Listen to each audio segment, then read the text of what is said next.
Doug Orr from CFT. I just was, I can see where the whole worry about a slippery slope is an important one. But the issue itself is so incredibly important. And the fact that they were willing to accept all of the amendments. I mean, the argument that Steve is making, that if you get somebody to agree with everything you're asking them to do, and then you step back and say, okay, maybe. That just doesn't seem like good relationship building. Because the next time you go to an author and you're asking them to take on some amendment, and then, oh, well, we won't support you after you've put in those amendments, they're going to be a lot less likely to listen to the amendments that you're asking them to make. So it seems like, I mean, I was really, I was not going to stand up and say anything because it looked like the board was going to go towards support. But I think that Steve's arguments are incredibly important. And Janet's argument about the fact that it will give you a definition of the financial risk of climate change shows CalSTRS taking an incredible leadership role on this issue. And to just say we're going to be neutral about our leadership role doesn't make sense to me.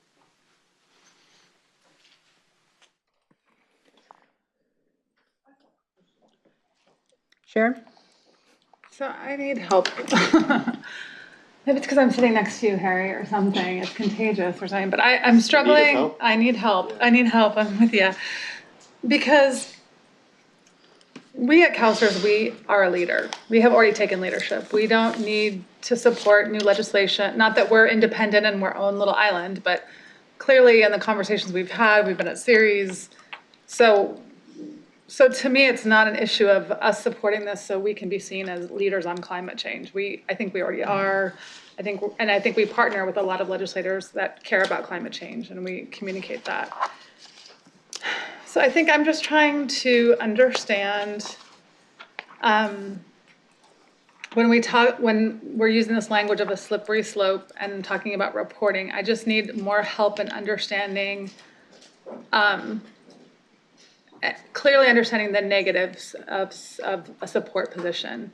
So it sounds like what Paul was raising and other board members were mentioning is it increases our reporting responsibility, and the fear is that if we support this bill and then there's other bills that come along that, our staff are just going to be in reports all the time to satisfy legislation. Is that the main reason why we would go neutral instead of support in your mind, or? I think that's part of it, but I think it's the other pieces of that we are already doing this, and neutral does not mean okay maybe. Right. It means we are fine with the bill. Got it. It's a minimal impact. I think that's important. Right. Neutral is not a maybe. Neutral is not a we don't care, we're indifferent. Correct. It actually means, because I do struggle with what Steve was raising, and what's compelling to me is we've spent time working with this legislator on this language, and just talking to Dana, I know it's so we wouldn't take an opposed position. And that's why we spend all that time and energy. So we're not going to oppose it. But I kind of hear the comments of like, we spent all this time in a relationship and then to just be neutral. And because it was opposed unless amended to do these things, we've indicated to the author's office too, is staff recommendation would be neutral. And again, not meaning that we're unsure about where we're at on this. It means we're fine with this. It's minimal impact, and they know the efforts we've already made and the leadership role we've taken. So it's almost, I'm just trying to think of analogies of it's almost like we're sort of working in parallel. We have got these common values, right? We care, CalSTRS cares about climate change. Ben Allen and many other legislators of Capitol care about climate change.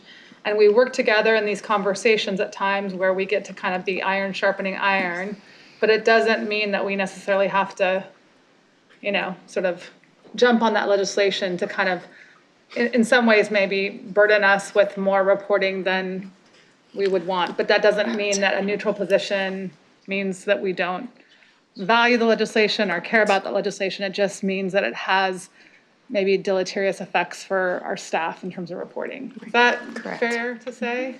I think so. Okay, let me sit around with that for a minute while other people talk and Nora? marinate. So one clarification, the bill is under suspension. Correct. And so if we move it to support, does that change the bill from suspense? I don't Not think so, necessarily, but. no. Yeah. And it's common when you're in the legislative process to have a really good relationship with an author and make changes and still stay neutral. I mean, it's very common practice to do that, and it's not oh, we don't want to work with you, or we don't appreciate what you did. I mean, that's very common in this legislative process, correct? Right, correct. Yeah, so I think that I would go back to staying to neutral in this process, particularly because it's in suspense. I'm not sure why we would go any other way. Karen? Just another point of clarification. So I know that it's in suspense, but has it been over to the assembly yet? No.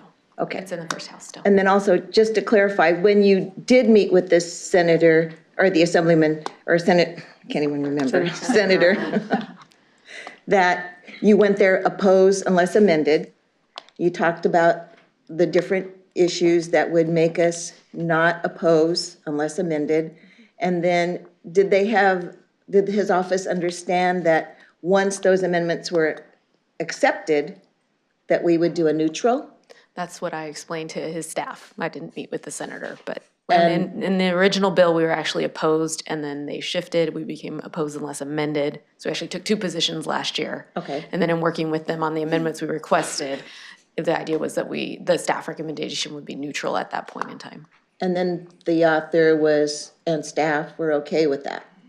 I think, of course, they would like a support position, Right, as and they were- anyone does on their legislation. Okay, but- because I tend to agree with Steve that, if you work so hard if the author is willing to work with you so hard to, accept those amendments, and then you say neutral, it's a totally different kind of a relationship that I think you have with that member.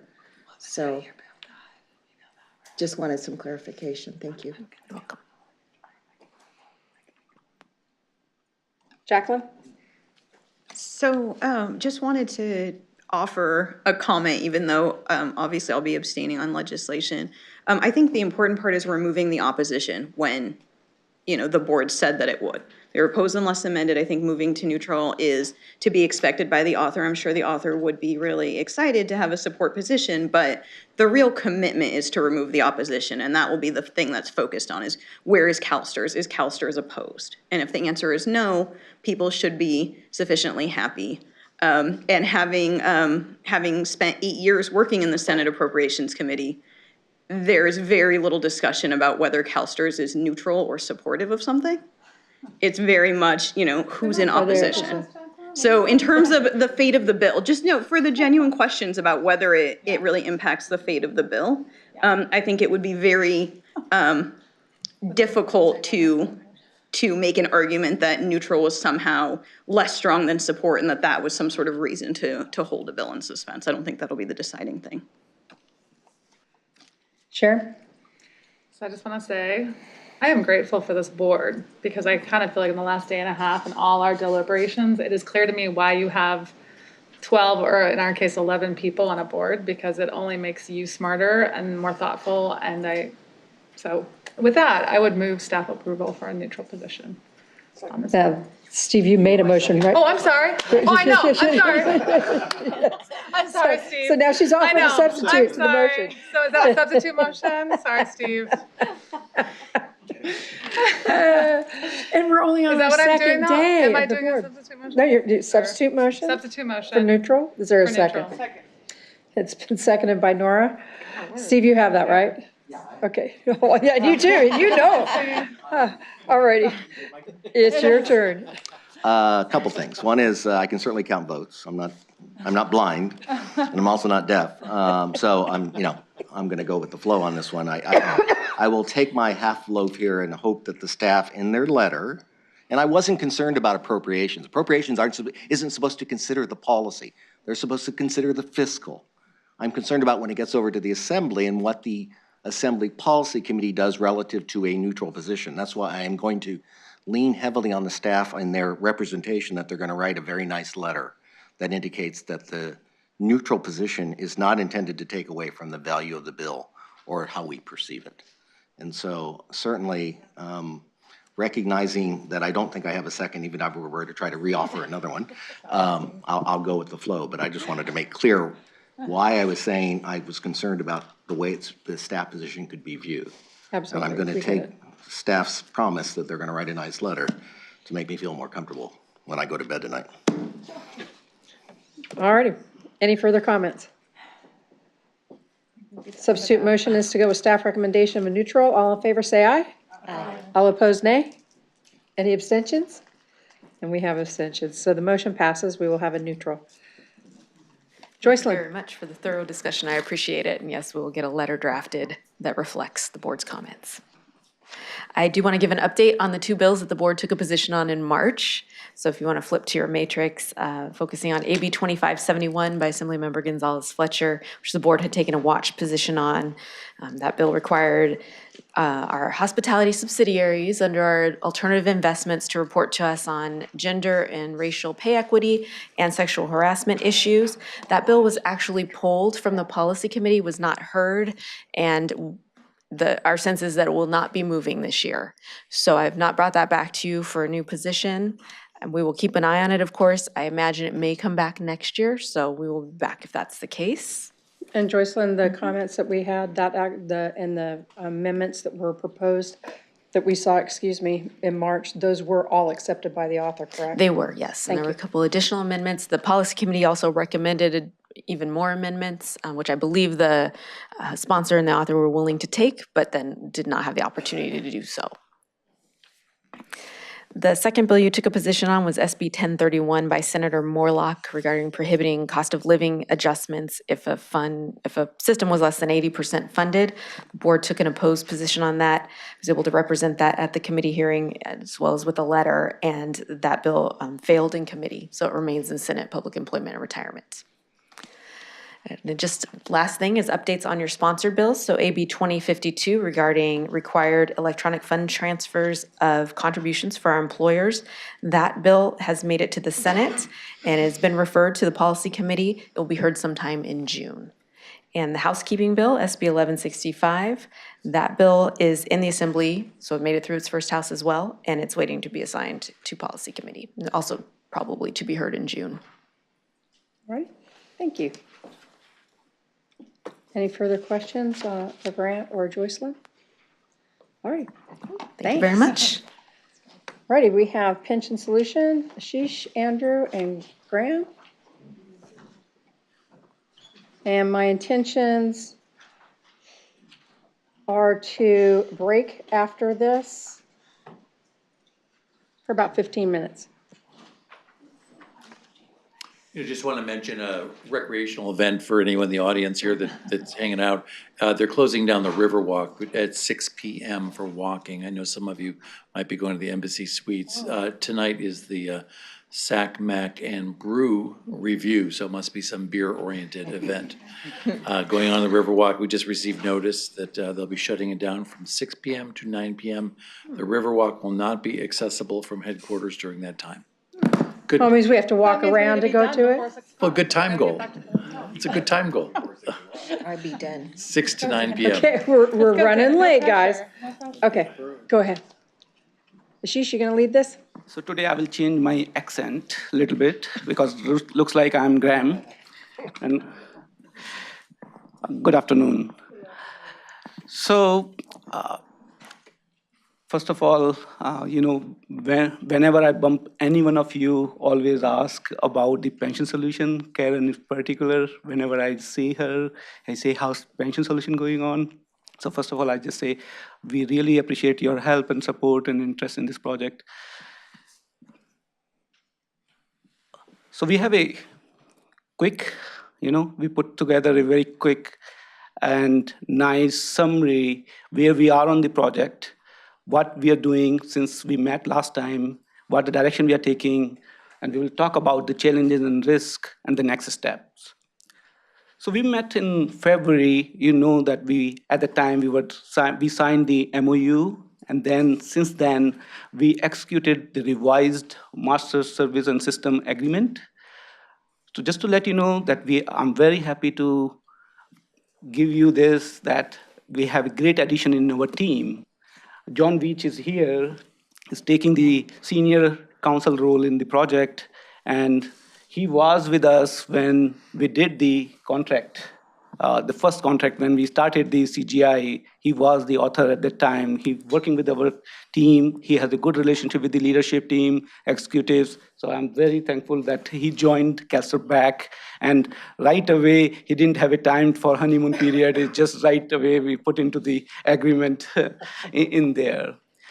See, other than that, we are marching along. The team is working very hard for our FR1 launch. The soft launch will go live next year. And when we did the readjustment in our scope, we added the new file format. And the new file format is a very important piece which employer has to change the way they are submitting their files. So we thought that maybe that's a critical, that if we will go, that we'll take that one earlier, then we will, whatever the kicks and the pains we have to go through, we'll find out early enough, so we'll have a good, successful FR2 rollout. Other than that, since we signed this MOU or the agreement, we are seeing a lot of good collaboration going on between the teams. The CGI and Kelsus team, we are marching in the FR2 design very nicely. In last couple of weeks, we are seeing a good jet session participation from both sides. Just like you asked last time, how this is a big project, how we will make sure that what kind of progress we are having. And we just talk about, we just give you all the presentation and the report, but how we can see what is building in the design. So we worked with the CGI and we agreed upon that we'll have at least every quarter demo, whatever the design is happening right now, they will show in every quarter starting from July. Probably when later board meetings, if you are interested, maybe we can show you some pieces of that one, whatever we're building. Also, the data conversion, we heard all the time in the lesson learned from big, large implementation, that data conversion is one piece, is just not going well. But here, I'm just happy to report to you that it's right now, our mock conversation and all the data conversion going very well. We also talk about some improvements in the project. We restructure our pension solution steering committee. We put in the detail in the report, but we just, because this is a big project, we thought that maybe right now, at that time, is 13 members in the committee. We go down to 7, and we know that we need the help long term. So we will be looking all other processes where we can make the improvements. Thank you. So in terms of the challenges and risks that are facing the project that we're currently looking at, the first one I'd like to talk a little bit about is the scope and timing for employer functionality. So as you know, we made the decision not to bridge, and so we are going live with what we call a soft launch of the employer functionality. So the employers will not, as we go live next year, be mandated to use that functionality. However, it's an opportunity for us to train the employers on the new file format and get them used to the new system, and gives us a fair amount of time, potentially 18 months or more, to work with all of our employers and get them used to the new system and the new file format requirements. We're also focused on the continuity of Key Cgi Resources. So as you may recall from the change request you approved in February, we specified a number of key resources we expected to be put into leadership positions, including Sagitech resources that have system expertise. And so we're working closely with CGI to make sure that all of that is implemented according to the agreement. We're also looking at the design fallout between the fit gap exercise we conducted just recently between Benefit Connect and Business Direct. So that's between the new system, Neospin, and our financial accounting system, which runs on SAP. So we're monitoring the potential gaps between those two systems to make sure that we can address them in the context of the available resources. We are also looking in terms of potential risks at gaps that will come, as Ashish just mentioned, in the demos that are scheduled to begin in July of 2018 and will proceed on a quarterly basis for the next year. If you recall from the February presentation, we conducted the 3-month-long fit gap exercises for FR2B, or for the second half of functionality in the benefit processing component of the system. And that first half was something that was not subject to a fit gap exercise. And so the demos will help us identify potential gaps, and we're going to be very closely focused on which gaps are serious and significant that need to be addressed, and which we can put off doing until later, post-implementation, post-FR3, during the maintenance and operations period. We'll also be, of course, very focused on a successful launch for FR2 functionality, because at that point, the employers will need to start using Neospin, and hopefully the new file format is also in place. There's a regulatory process that we need to go through for that. So a lot of attention and focus is going to be directed toward a successful FR2 launch, which at this point is slated for late 2021. Sure.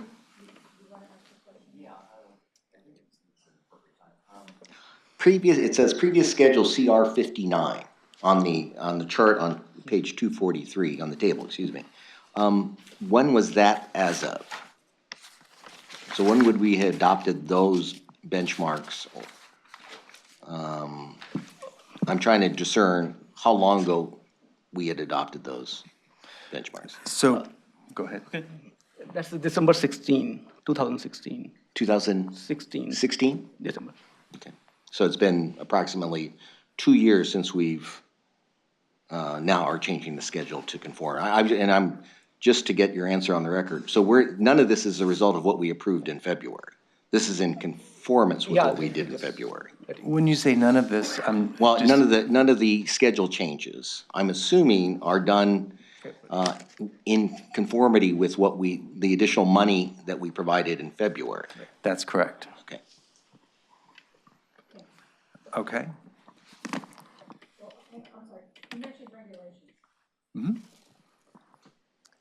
Are you talking regulations like our credible comp regs? I mean, is that something that's going to have to come through the board or anything like that?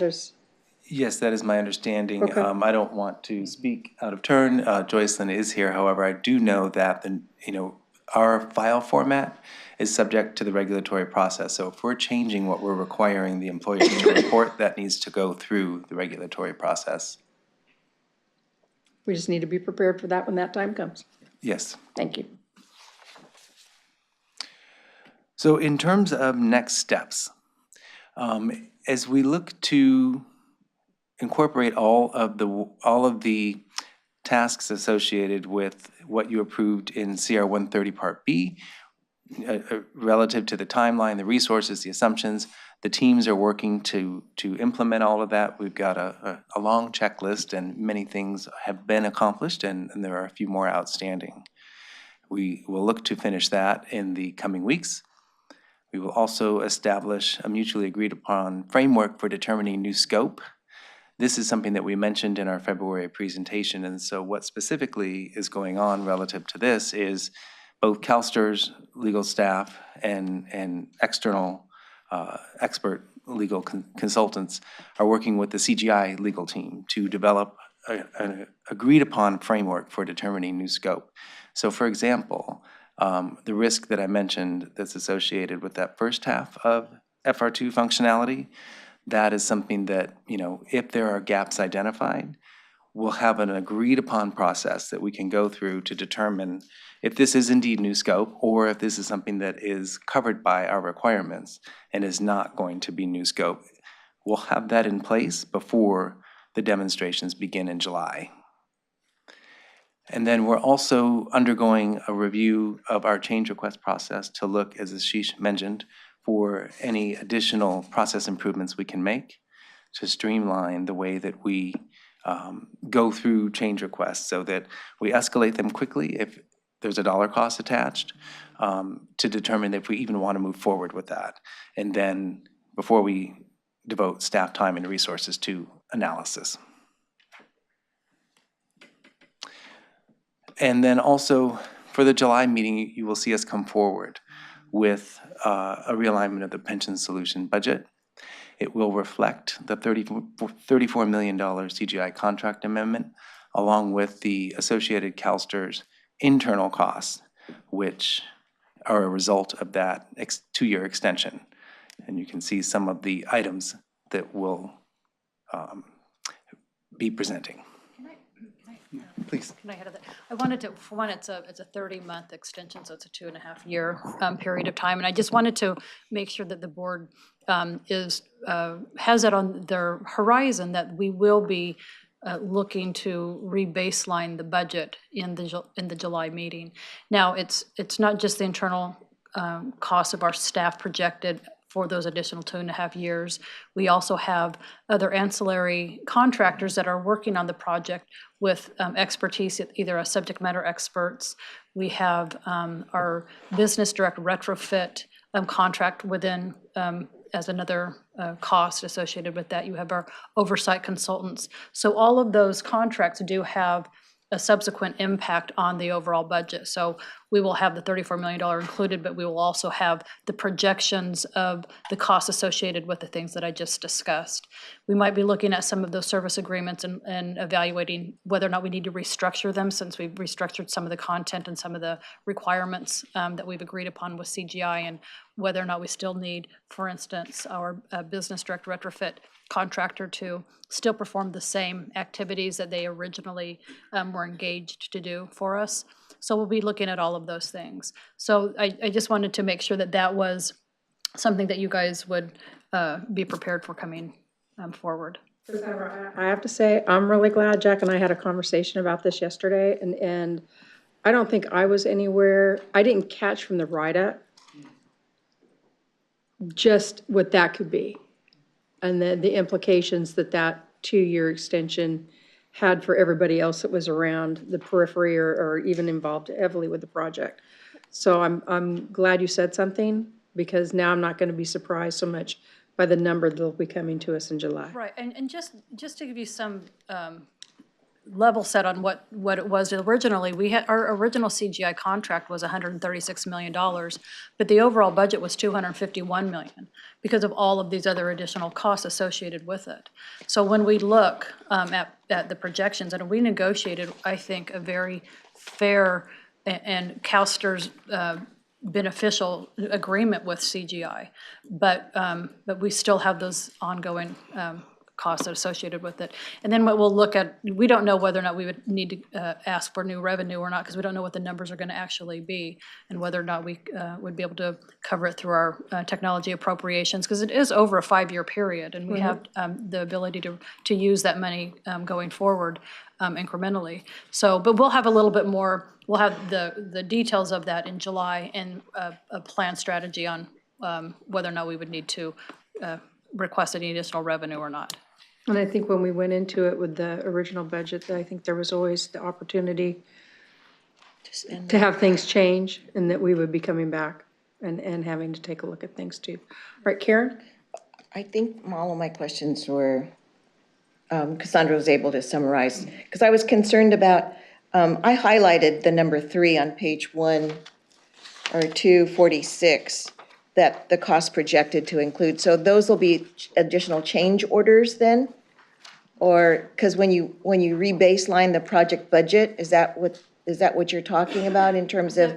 The change orders are when we are negotiating or agreeing upon new scope with the primary contractor, Right. which is CGI. So Right. that would be whether or not we need to ask, or we want to add any additional scope at possible additional cost with that one vendor.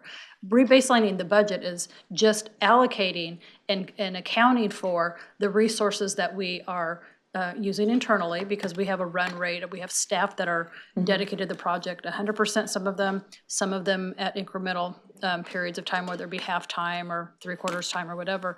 We allocate that. We want to account for the costs whether or not, even though we're paying them anyway as part of our budget, we want to make sure that we assign the appropriate costs of what the project is actually running, costing us. So we would need to account for that cost in the overall budget. And then with our other contractors, many of them are not deliverable-based contracts. Their time and material that they are spending conducting their work and evaluating and spending the time either providing oversight or some other activity such as testing or management function for the organization that we are contracting with, because we have a lot of resources that we are contracting externally, because some of the skill sets that we need to execute this on this contract are at a level that we cannot get through state civil service hiring. So we do have to be able to rely on external experts to hire directly and contract with us. So all of those have consequential costs associated with them. So I'm trying to figure, But those aren't those aren't change orders. Those are okay.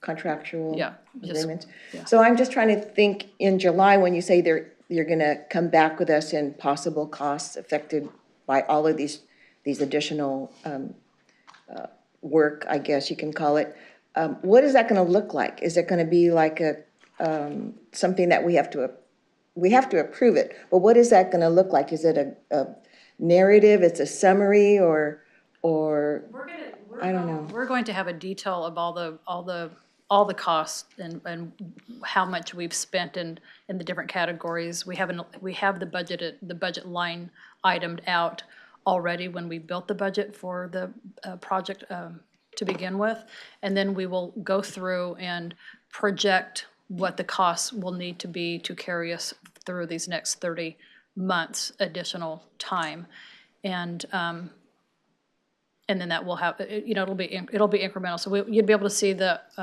Grant Thornton's contract and what we're going to project for that, whether or not we're going to have the IV&V, which is our independent validation and verification contractor, how much that costs are projected out, and if we're going to be restructuring any of the services there, how much our contract is with the vendor who's going to be performing, how the two systems between our Business Direct and NeoSpin are going to be interacting. They have to retrofit the two systems, so that cost will be highlighted. So we'll have everything identified out and what the bottom line, estimated projection is going to be, so that we can manage our resources against what we project and have some sort of measurable validation of how we're making progress and if we're meeting our expectations within the budget.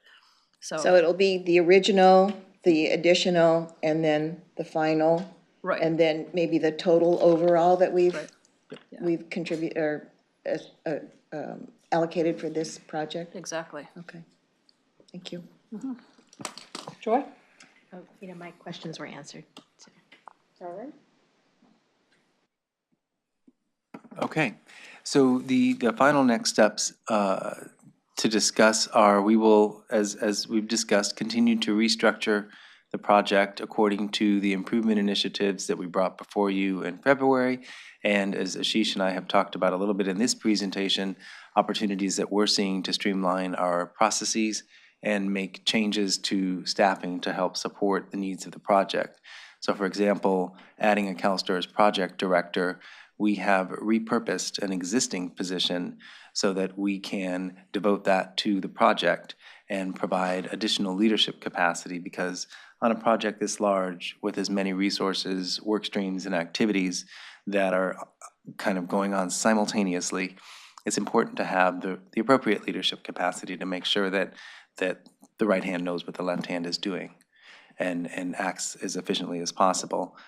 We're also going to implement additional metrics to assess project progress. You heard about that in the last board meeting.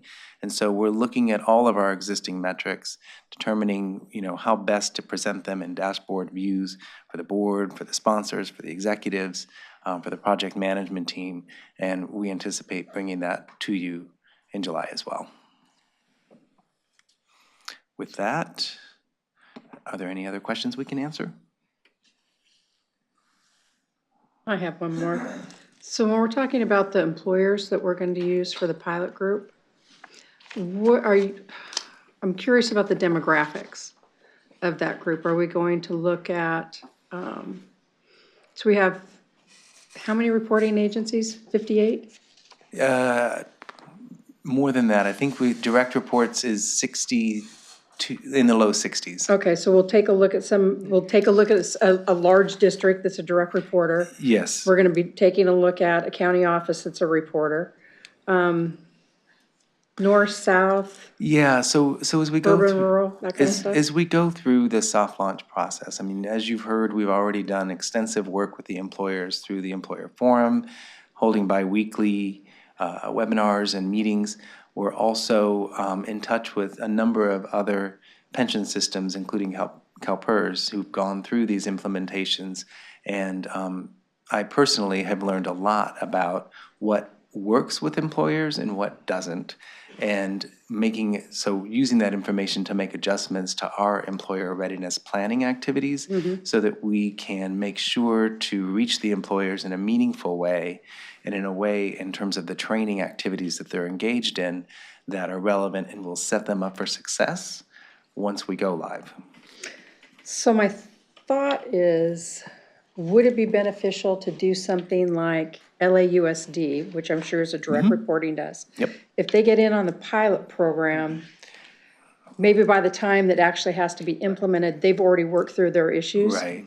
We're going to be targeting the largest and the most complex reporting entities, and also those reporting entities that might be a little bit smaller, but that have had some difficulties in reporting in the past. So we're taking a risk-based and a targeted approach to our employer training activities. Very, very cool. Thank you. All right, any other questions? Seeing none? Graham, does that mean we move on to your report? It does. Right on. Yes. All right, good afternoon, everyone. Graham Finley with Grant Thornton, presenting our regular independent oversight report. And Andrew had mentioned the concept of indicators, and we've had a number of discussions over the past several months in that area, and we've been discussing a lot with the project on that topic. And the way we presented our slide here, our summary assessment, I guess, is really aligned around those major categories of indicators that we believe are most important and that we've been talking with the project leadership around having board-level metrics. And these are really the same categories of areas that we've been providing an assessment on for quite a while, but it's been a little bit subjective because we haven't necessarily had the same amount of hard data at an executive presentation level. And so what we've been looking forward to is presenting on these metrics with, I would say, a more objective basis and also a more predictive basis. And so this concept around schedule, cost, scope, and resources are the main four areas that we are expecting, and starting in the July board meeting, that Ashish and Andrew will be presenting metrics associated with those, and then we will sort of comment on those. I think it'll put everybody in a better position in terms of having some good hard data to work from.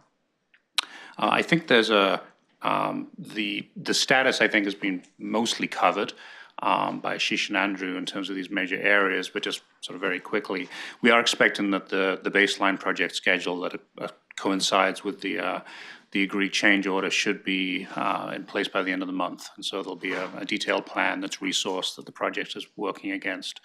And we think those leading indicators are going to be really critical to identifying our level of confidence and the ability to hit the dates on that schedule. And same thing goes with cost. With the rebaseline budget in July, there'll be a set of indicators around total, projected spend, and then able to track spend over time and project whether, the total project spend is intended to be in line with that budget.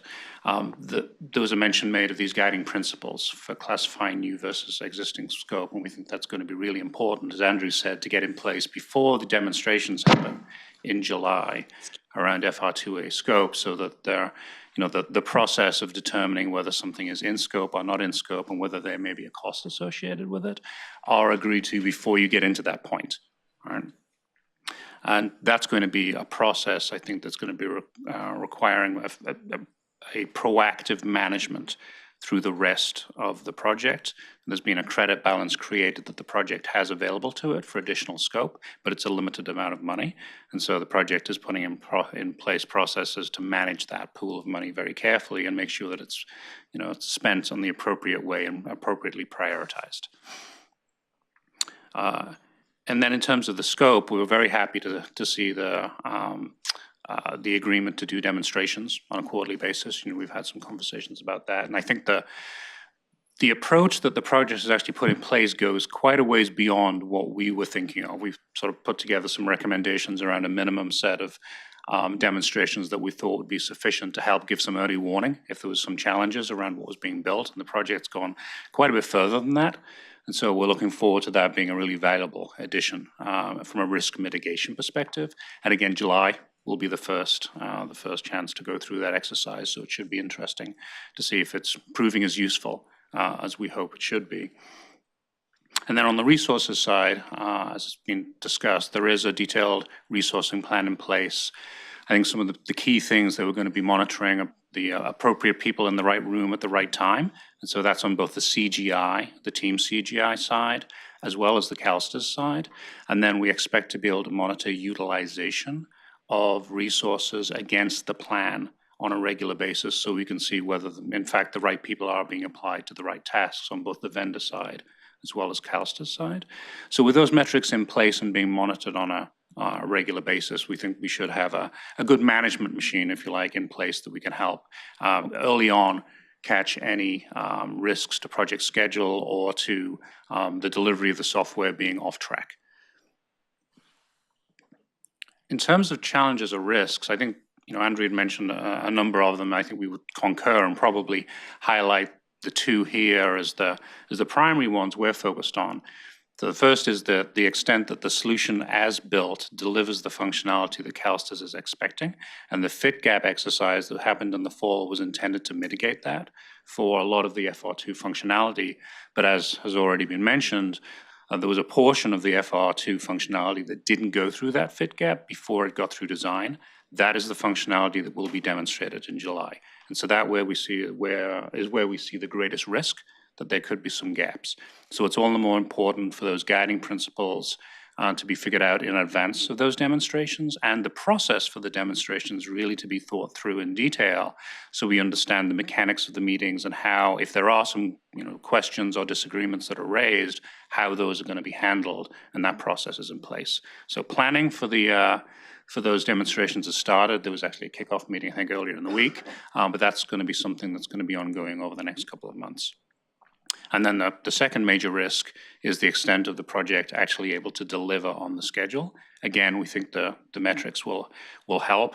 The project is currently tracking on schedule. As they've gotten into these new design sessions, everything's kicking off on time. There have been a few tasks that have been delayed in finishing, but nothing that impacts any milestones to date. But that's something we're going to be monitoring very closely. I had put down on the presentation some questions for you to consider as you were looking at both our item and the project. I think some of these have already been hit on in your discussion, but at this point, I'll leave it open for any further questions. Thank you. So thank you for sharing the kind of revised metrics that you're looking at using collectively. Can we go back to the prior slide? Yeah. So 3 of the 4 of the categories, schedule, cost, and resources, make sense to me in terms of evaluating whether you're on or off scopes or schedule, cost, et cetera. The one that I don't quite understand is on scope. How are we defining, or how are we using that as a metric? Is it our ability to stay within defined scope, and if we're not, then it becomes yellow or red, or is it how we're handling items that are out of scope? So I'll give you our perspective on what we thought was necessary, and then maybe Andrew Ashish can talk about how they plan to do it. The major thing that we were concerned about was, is the solution that is being implemented achieving all of the functionality that was intended? Because you can be on schedule in terms of completing the tasks on the schedule, and you can be in budget, but maybe what you end up building isn't quite what you thought you were going to end up building. And the major tool that the project has in that case is a requirements matrix, a list of all the functional requirements. And so the most simplistic way is to do what we've been calling a requirements burn-down chart, where you're looking at the requirements over time and how many of these requirements are now actually in the software, and we can demonstrate are actually being delivered. And you'd hope, or you'd want that number to be 100% by the time you were done. And you can track that against, in phases as well, because the requirements go through design, then they go through build, and then they go through test. And you can see, if you see requirements piling up in one part of the life cycle, but maybe not moving to the next, that can be an indicator of maybe challenges. And often there are quality challenges and maybe development issues in terms of being able to get the software finished. But it can demonstrate some issues in the process. But in terms of the actual metric, it's really the percentage of the solution that we are confident is being covered by the software as it's being built. That was our intent, but I'll hand it over. Guys. The only thing I would add to that is, based on conversations that I've had with other systems, what we'll be looking for from a business perspective is, to the extent that the solution doesn't address certain requirements, what does that mean for us from a manual workaround perspective? So from a, that high level scope standpoint, if we're at 90% of our requirements, but there's some extensive manual workarounds, that could be problematic for us and impact a go, no-go decision. However, we could potentially be at 80%, but those processes that require manual workarounds are minor edge cases that are insignificant, and we're comfortable going live. So that's the kind of thing that we'll be looking at from a scope perspective. Hopefully that makes some sense. No, that's helpful. And I think just as you continue to present these, providing that context will be helpful, because like I said, it's that the scope is not something that's as easily quantified as some of the other categories, so it wasn't as intuitive to me. And then I just had two other questions. I think on prior reports, I guess, Graham, it's your reports, the four metrics we'd kind of been using at a high level were schedule, cost, quality, and resources. Yes. So quality's dropped off. It's in a sense being replaced by scope, because the two had sort of become a little bit synonymous in terms of, if you're thinking about the functional completeness of the software is really what we're focusing on at this point. We had been focusing on a lot about written deliverables in earlier phases of the project, because that's a lot of what the product was, that we were looking at quality, but now it's really transitioning to the actual working software. And so the scope metric is really going to be looking at the actual software that's being delivered and how functionally complete it is. So it's not quite a synonym for quality, but it's pretty close. And that's why we decided to swap it out. And so if there are, as we get into, testing phases again, and if we find that the testing is revealing defects or other challenges, those may come up under the scope bucket. Well, because you'd see requirements passing through the design into the build, but then not exiting the testing. Okay. Because of issues around quality, and that will help flag some of those issues. Okay. And then I guess just what would be helpful to me is if this is the direction in which we move, then I think, Graham, taking your report and, kind of evolving it to this model, so that it was harder for me to see the connections between these four categories and then some of the items that you break out in your We're report? actually in the process of doing looking at some options to redesign the report to match. If the project is presenting these metrics, and then our report becomes a commentary on those metrics. Exactly. In a certain sense. Okay, thank you. Sure. Yeah. Along those same lines, I was going to ask that same question about scope, but then I also appreciated the very short description of, I didn't realize that there were three things that we're talking about. And because you made it clearer, it was more understandable for me. And then in talking about, going back to page TRB 250, when you're talking about the schedule, and I think that's what brought to mind that you're going to have a master schedule. So does that mean all three projects are going to be on the same schedule? Or is there one going to be pension solution, business direct, and data something? Yeah. I'm actually going to let Ashish respond. So is it, because I like schedules, That's the master. but I think when we talk about the pension solution, all the sub-project is the part of that one. So is always you will see where we are in the pension solution, then the BD retrofit or data prep, is the part of, we have to provide that one also. So does that mean separate schedules? I think is a master schedule included that. Okay, so they'll be incorporated kind of line by line or a timeline or And something? and data prep is the part of like, Right. we can't move forward without, garbage in, garbage out. We have to have before the pension solution. So Right. they built on that one. Yes. So you will see in the master included all the subsidiary projects. Okay, thank you. That's it?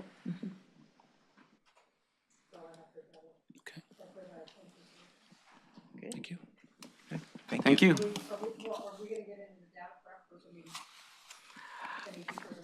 So data prep, I think, just like I mentioned in the status, when I was going through that, the mock-up is working very good. 99% success criteria in there. That's why we didn't add a specific data prep slide in here. Okay, so the question I had on the data prep was the governance plan, and the fact that it was, either it was submitted 9 months ago, or changes to it were submitted 9 years, did I say years? Might be 9 a little months bit- ago. No, it's 9 months. Sometimes it seems like years, right? Right.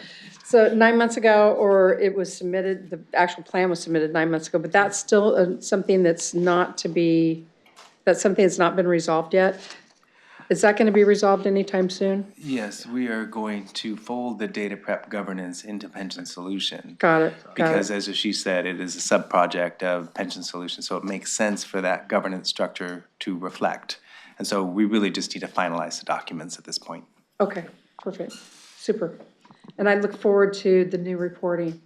I think the conversations that we've had, the last couple times we've been together, I think will serve us better as we move forward, so I appreciate that. All righty. Thank you. Anybody else? All righty. Let's go ahead and take a 15-minute break. I think we were on the CEO report, which will just take a minute, actually. 6.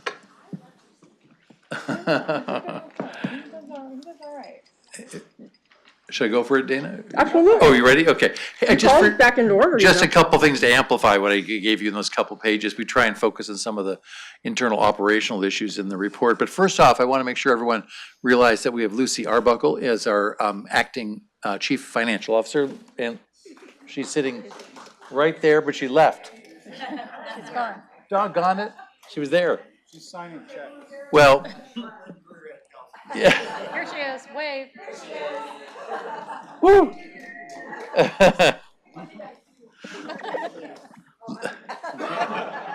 Lucy has signed up for 90 days of, and that we agreed to, but she's been doing a very, very great job for us and been immediately part of the executive team and working with our external auditors, so she jumped in right away. So I want to make sure you knew how we were managing that as we move through the search in the coming months. And then on the customer service system, you spent so much time on Pension Solution these last months, you may have even missed the fact that we are replacing and near the finish line. It's not a high-cost project, so it wasn't on your radar screen. But if you think of when you call a corporation customer service, that technology tool for the call center is critical to a call center running well. And we are absolutely dependent upon it for our performance with our members. And we are migrating to what's called a Genesis system. It's not a high-cost project. It's under $500,000, but we are at the finish line. So it's really just to tell you, probably by mid to late July, it'll be operational here. And hopefully we will not have any transitional issues. I've got just a 1.5-minute video here. You kind of see how we're talking to our employees. This isn't a video for our members, it's for our internal, but you can kind of see that, I think you've heard us use that word change management a lot here. Well, in technology, you need a lot. Well, actually, it's only 40 seconds, but this is Aaron Lopez, one of our employees here, really talking, how do we get the staff getting ready for the change here? And here you go, 42 seconds of Aaron. Can you turn that up a bit? Want to know how life will be easier in the new system? Here are my top 3. Hold timer, statistics on your dashboard, and easy access to staff directory during the call. Will we need to select the done button if the member disconnects the call first to end the call? Yes. If the member disconnects the call, the agent will not need to select the end call button, but the done button will still need to be selected after event tracking is complete. Will the hold timer appear when an agent opens a consultation? Yes. The hold timer will appear when an agent starts the consultation. This allows the agent to easily keep track of how long the caller has been on hold. So you can see in the old days, you'd hand your employees a manual and tell them to learn the new system. This is the millennial change management you're looking here, and really trying to get, bits and pieces of conversation going with the staff. So we're doing these kind of videos and different pieces to get the staff ready for the change. So we're excited about getting that new system in place in July. I just have a question. When I did that, trying to listen to it, and my eyes weren't moving that fast. So can you do a longer pause in between the different shifts in the pictures and the voice and the graph? You mean with your cursor? In that video. Oh, in the video? He talks, and then it quickly goes to something else, and it quickly goes to something else. My eyes weren't moving fast enough to know how to. Yeah. Oh, he says yes. Yeah. What? We need to have somebody that actually, Sorry. we had to ask the millennial. 42 seconds becomes maybe 49 seconds. Okay. That's good. The second piece is, I think I've said to you before, when we do our employee surveys with our staff, their value on wellness here always comes out strongly in the surveys. And we put before you kind of how we talk about wellness at counselors, because, everybody defines that differently. But I want to make sure you saw the 4 quadrants in this report when we talk about the physical, the mindfulness, the environmental, and the financial side of thinking about wellness. And on page 12, there are 4 kind of scary statistics there, because our business here is financial. But when you think about your staff and your employees and what they worry about, as you can see on page 12 there, 52, this is from a Price Waterhouse PwC survey in 2016, not of us, but of employees in general, but 52% of workers overall are stressed about their personal finances. 64% of millennials say they are stressed about their finances, so the greater generational stress. 46% of workers spend 3 or more hours during the work week thinking or dealing with financial issues in their life. And 45% of their financial related stress has increased over the last 12 months. So, it's very important that we be always cognizant of that. And I remember from our offsite, we had the Professor Barber from Davis even talk about early research that showed how financial stress on a teacher may actually have bearing on their effectiveness in the classroom. So again, as we think about all these dimensions with our staff around wellness, we want to make sure we continue to incorporate that into our being here at counselors. It's very well supported by the staff, and it's often recognized when we hire new employees that that's an important value here in the organization. So I want to make sure you saw that, and you can kind of see that. This brochure doesn't have a lot of words in it. It's meant to be, messaging again through pictures and graphics, but you can kind of see about how we talk about that. Yeah. So Jack, talking about the financial and it's kind of brought to my mind, and I don't know, we have people come in, bring us pizza, talk about 403Bs, and we've had that conversation here a lot, particularly with pension too. What access do our employees have? Do they have 403Bs? Do they have, and do those vendors come and there's things that happen here and? Well, no pizza, it's not healthy, so we're not doing pizza, but. We're not so good on the pizza in our faculty rooms either.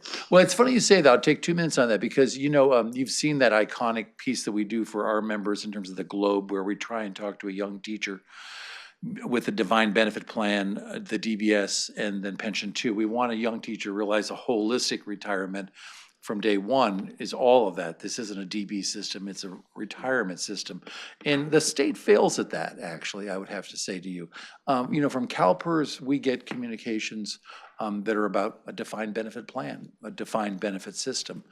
For an employee of the state, they rely on CalHR, which provides 2 choices, Dana, for employees. They're not eligible for 403Bs, but they're eligible for a 401k or a 457. But the information is piecemeal. So we've tried, again, through this, if you want to call this wellness initiative, we bring in speakers from Cal HR to talk about the importance of it. And then during orientation with every employee here, actually that's part of my job, is to show that parallel to what we show a teacher. You should be thinking about that as an employee as well, because there isn't a holistic representative in the state doing that, since CalPERS doesn't administer those supplemental plans for Seeing that employees. we know how important it is for our members, I'm glad that we're doing something to show how important it is for our employees too. Well, I So think appreciate employees are that. surprised, again, that the good and the bad of a DB is it makes you lazy sometimes about learning more, because it's guaranteed and it's there for you. But whenever I talk to people and say, this might just be about 50 or 55% of your income in retirement, and you got to come up with 30% more, it's kind of a wake-up call for people. And I think we get that reaction with our staff too. Oh, it's not all taken care of by CalPERS. Well, if you work 40 years, but no, most people don't do that at all. Right. So it is very important, yeah. Very cool, thank you. Yeah, so that's really all I had for today, and I'll go into the. I have to make a comment on the fun stuff that you do for wellness, because I happened to be here on St. Patrick's Day and saw the people that took part in the St. Patrick's Day stuff, the bike ride and all that. That was very, very cool that you have activities like that. So we don't get to do that so much at schools.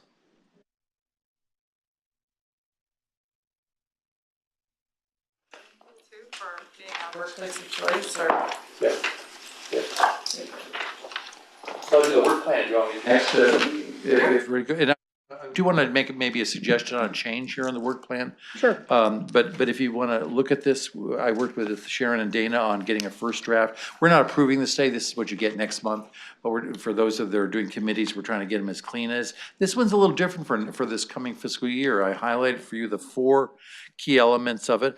But if we want to look at the actuarial row, I want to make sure you see that. Years ago, the only things you ever did as a board was the valuations that you do today. Now we're talking about actuarial issues throughout the year much more because of the funding plan. But in addition to the risk report this will be the 3rd one we've done in November, we'll be back in January with a draft of the funding progress report for the legislature. This is the first required report from the funding bill.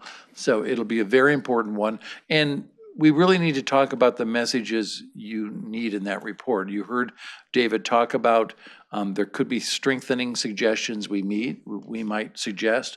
Obviously, it's a very fragile alliance, if you will, around this. So I would caution you to poke at this very much, because there's many parties that would start getting in the fray. So we want to be careful about that and how the language we use and what kind of suggestions we make. But there clearly could be some ideas to strengthen that, as I said, over time. I was going to suggest we add one more, if you can bear it, actuarial item in September.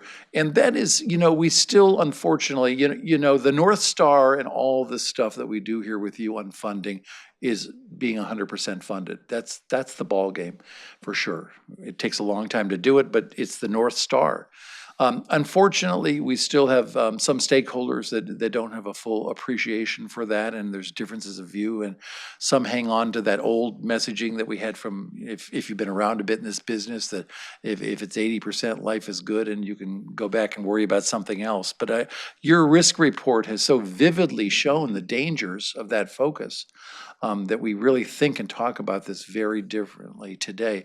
The Academy of Actuaries has now come out with some thoughtful research around this. It isn't just our view or the funding plan. And we thought, if you would, September, to have David come back and talk about that 100% issue, just so not just we hear it, but everyone that works with us hears it as well. So I'd like to add that to the September session on that. And Dana, I want to just come back with you on something you said earlier today.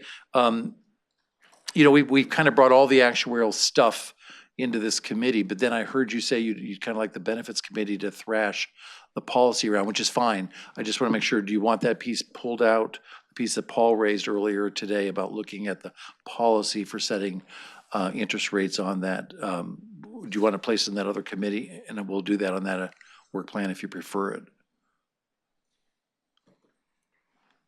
Or would you like it here with all the other stuff? Seemed like that was such, that. Well, we for me, used to was do a- it there. For me, it was a benefit. Well, we always used to do it, And then we the used to do all this recommendation would stuff come to there. the Yeah, board. we've moved it all up here, this other stuff.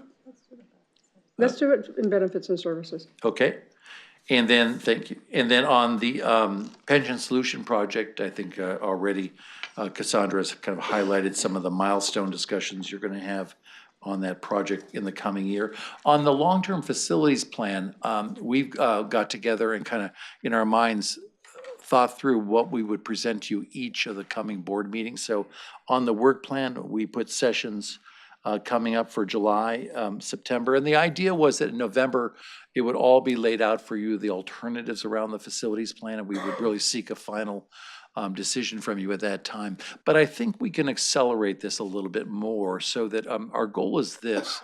I think we'll have a little more chance to talk more. Our goal would be in July, at the next meeting, we'll bring in our independent consultants that are actually putting together the financial framework for looking at the alternatives, the assumptions that we would use, the methodology, all that kind of thing, and that's JLL.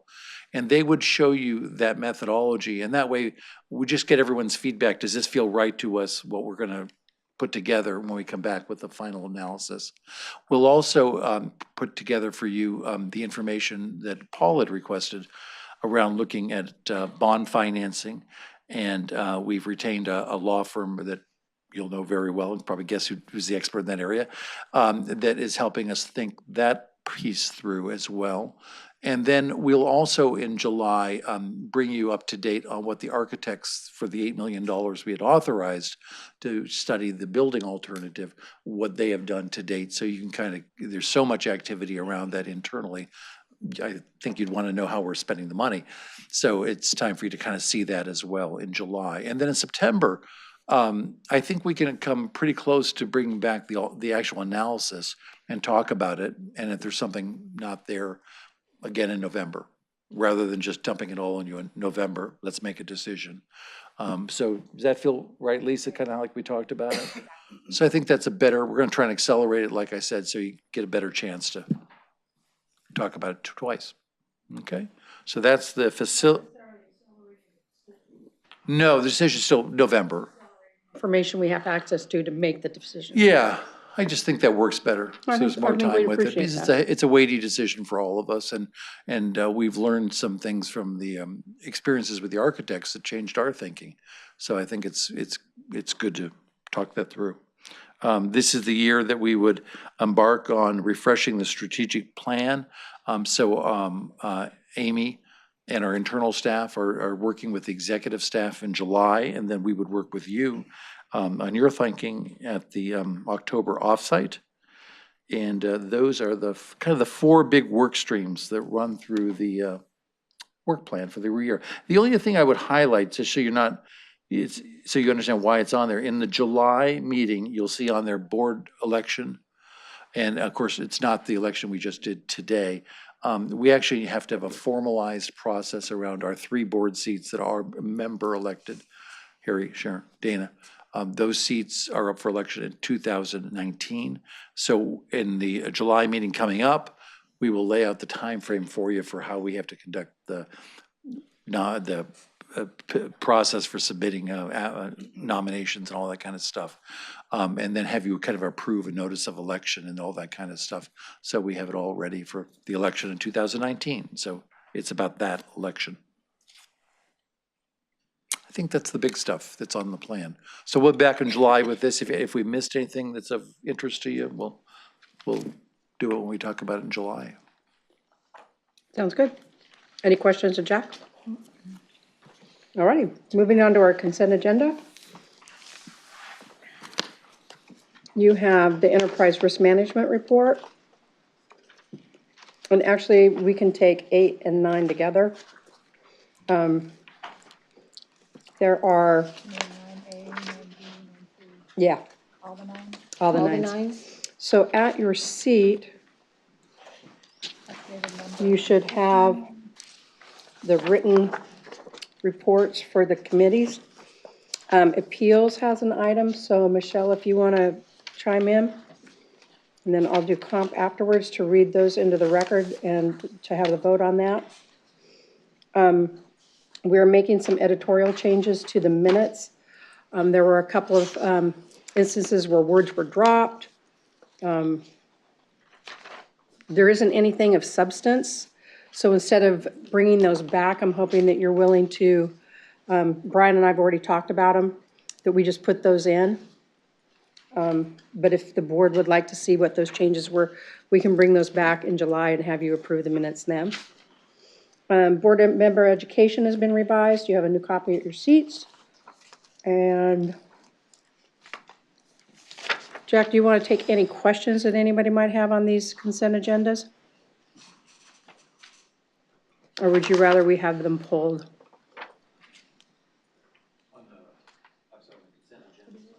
Right. I didn't have any other comments to make on them. I Okay. think they were all explanatory, yeah. All right. We put an amended educational piece out for you. Yep. Yeah. All right. So is there anyone that wants to pull any of these before we do the committee reports? All righty. Michelle, you ready?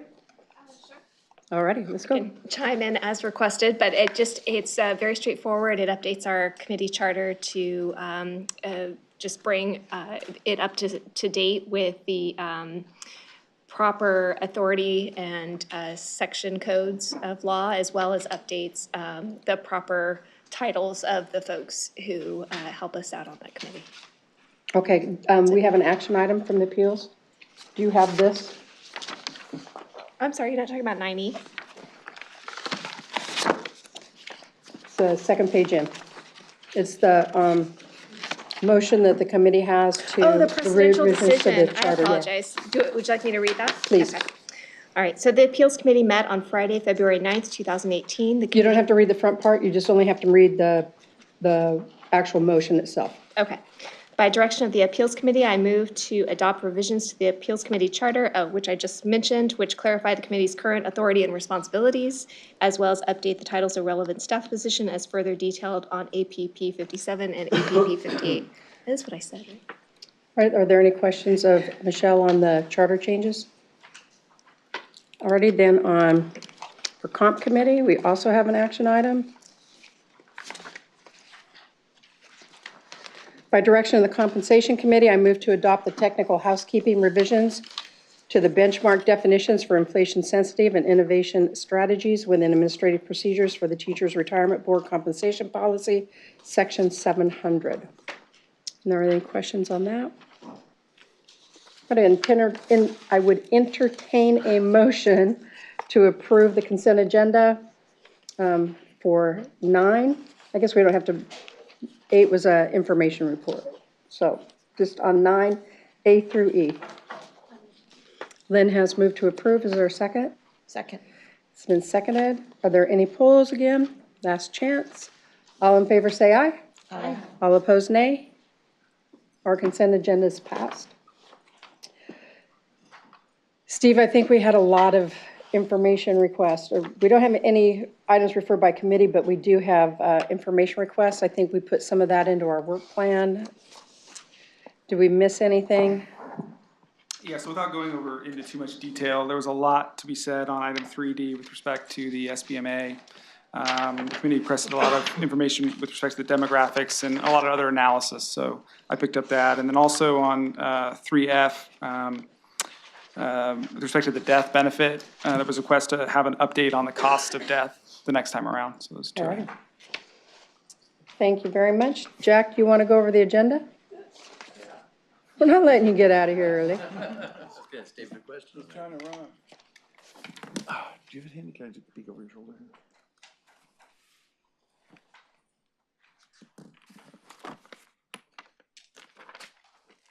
There we go. So coming up in July is our kind of a special meeting, if you will, in terms of the format. We'll go over all the work plans. Some of them have been surfaced in draft form already, and maybe for a couple of committees that they have not. But we'll finalize the work plans for the year. We'll do the election item that I mentioned before. Did you mention earlier today, I'm not sure you did, about the committee membership? I don't know if you I did. Did you reinforce that with her? Okay. I did. I only Yeah. got 3 back during lunch, so before Okay. we leave today, if anybody has filled those Yeah, it's a forms paper out, form you can right in still front get of back you. to me. Yeah. Yeah, so they were that- at everybody's seat. Perfect. think I've only received 3. Perfect. And your 3 hardy items for July are, as I said, the very first piece around the facilities, looking at the financial framework that we'll use. And then also having the architects here talking about their work to date. The annual business plan, which we provide in terms of the specific annual goals for the organization. And then the material that Cassandra alluded to earlier today around the pension solution, project scope and budget and what we're doing. So those 3 things would be the hardy part of the July agenda. Any questions? That's good. Here. You good? 2-day meeting? I guess. We're thinking, Well, we talked about that we would load the meeting.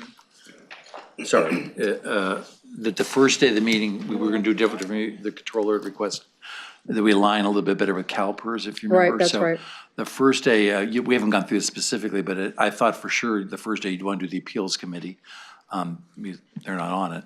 And then to the extent we can fit everything else in Thursday, Friday, that would be, or maybe one other committee on Wednesday. all right, That's what we talked about. Not to be difficult, but CalPERS is to be done by 11:30, and it's in Concord, so we should be able to be back here by early afternoon. okay, Okay, That in works. case we have to put in one committee at best, but okay, great. okay, super, thanks. Well, that does it for all our open session, unless there are anyone from the public that wants to speak. All right. I think you want to hear more from us. Yeah, we will hear from you anytime. Oh, no. We love you. Anytime. All righty, so our open session is concluded. We will be moving into closed session.